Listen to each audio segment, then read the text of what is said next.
ಬಾಗಲಕೋಟೆ ಜಿಲ್ಲೆಯ ರಬಕವಿ ಬನಹಟ್ಟಿ ತಾಲೂಕಿನ ಜಗದಾಳ ಗ್ರಾಮದ ಶ್ರೀ ದುರ್ಗಾದೇವಿ ದೇವಸ್ಥಾನದಲ್ಲಿ ಶ್ಯಾಮ್ ತಳವಾರ ಅವರ ಸಾರಥ್ಯದಲ್ಲಿ ಶೀಘ್ರದಲ್ಲೇ ಲೋಕಾರ್ಪಣೆಯಾಗಲಿರುವ ಭಾಸ್ಕರವಾಣಿ ಕನ್ನಡ ದಿನಪತ್ರಿಕೆಯ ವಿಶೇಷ ಪೂಜಾ ಸಮಾರಂಭ ಸರಳವಾಗಿ ನೆರವೇರಿದೆ. ಇನ್ನು ಜನಪರ ಧ್ವನಿಯಾಗಿ ಸ್ಥಳೀಯ ಹಾಗೆ ನಾಡಿನ ಪ್ರಮುಖ ಸುದ್ದಿಗಳಿಗೆ ಆದ್ಯತೆಯನ್ನ ನೀಡುವ ಮಹತ್ವಾಕಾಂಕ್ಷೆಯೊಂದಿಗೆ ಈ ನೂತನ ದಿನಪತ್ರಿಕೆಯು ಕಾರ್ಯಾರಂಭಕ್ಕೆ ಸಜ್ಜಾಗ್ತಾ ಇದ್ದು, ಈ ಹಿನ್ನೆಲೆಯಲ್ಲಿ ಶ್ರೀ ದುರ್ಗಾದೇವಿ ದೇವಸ್ಥಾನದಲ್ಲಿ ವಿಶೇಷ ಪೂಜೆಯನ್ನ ಸಲ್ಲಿಸಿ ಪತ್ರಿಕೆಯ ಯಶಸ್ವಿಯ ಪ್ರಕಟಣೆಗಾಗಿ ಪ್ರಾರ್ಥಿಸಲಾಗಿದೆ. ಇನ್ನು ಈ ಶುಭ ಸಂದರ್ಭದಲ್ಲಿ ಕಾರ್ಯನಿರತ ಪತ್ರಕರ್ತ ಸಂಘದ ಅಧ್ಯಕ್ಷ ಪ್ರಕಾಶ್ ಕುಂಬಾರ, ವಿವಿಧ ದಿನಪತ್ರಿಕೆಗಳ ವರದಿಗಾರರು, ಪತ್ರಿಕಾ ಕ್ಷೇತ್ರದ ಪ್ರಮುಖರು ಹಾಗೆ ಶ್ಯಾಮ್ ತಳವಾರ ಅವರ ಗೆಳೆಯರ ಬಳಗ ಉಪಸ್ಥಿತರಿದ್ದು ಭಾಸ್ಕರವಾಣಿ ದಿನಪತ್ರಿಕೆಯ ಯಶಸ್ವಿ ಪ್ರಯಾಣಕ್ಕೆ ಶುಭಾಶಯವನ್ನು ಕೋರಿದ್ದಾರೆ.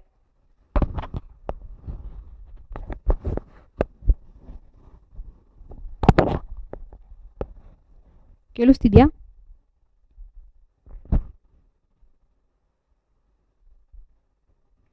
ಬಾಗಲಕೋಟೆ ಜಿಲ್ಲೆಯ ರಬಕವಿ ಬನಹಟ್ಟಿ ತಾಲೂಕಿನ ಜಗದಾಳ ಗ್ರಾಮದ ಶ್ರೀ ದುರ್ಗಾದೇವಿ ದೇವಸ್ಥಾನದಲ್ಲಿ ಶ್ಯಾಮ್ ತಳವಾರ ಅವರ ಸಾರಥ್ಯದಲ್ಲಿ ಶೀಘ್ರದಲ್ಲೇ ಲೋಕಾರ್ಪಣೆಗೊಳ್ಳಲಿರುವ ಭಾಸ್ಕರವಾಣಿ ಕನ್ನಡ ದಿನಪತ್ರಿಕೆಯ ವಿಶೇಷ ಪೂಜಾ ಸಮಾರಂಭ ಸರಳವಾಗಿ ನೆರವೇರಿದೆ.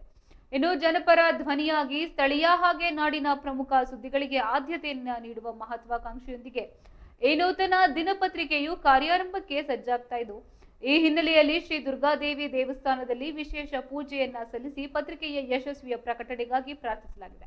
ಈ ಶುಭ ಸಂದರ್ಭದಲ್ಲಿ ಕಾರ್ಯನಿರತ ಪತ್ರಕರ್ತರ ಸಂಘದ ಅಧ್ಯಕ್ಷ ಪ್ರಕಾಶ್ ಕುಂಬಾರ, ವಿವಿಧ ದಿನಪತ್ರಿಕೆಗಳ ವರದಿಗಾರರು, ಪತ್ರಿಕಾ ಕ್ಷೇತ್ರದ ಪ್ರಮುಖರು ಹಾಗೆ ಶ್ಯಾಮ್ ತಳವಾರ ಅವರ ಗೆಳೆಯರ ಬಳಗ ಉಪಸ್ಥಿತರಿದ್ದು ಭಾಸ್ಕರವಾಣಿ ದಿನಪತ್ರಿಕೆಯ ಯಶಸ್ವಿ ಪ್ರಯಾಣಕ್ಕೆ ಶುಭಾಶಯವನ್ನ ಕೋರಿದ್ದಾರೆ.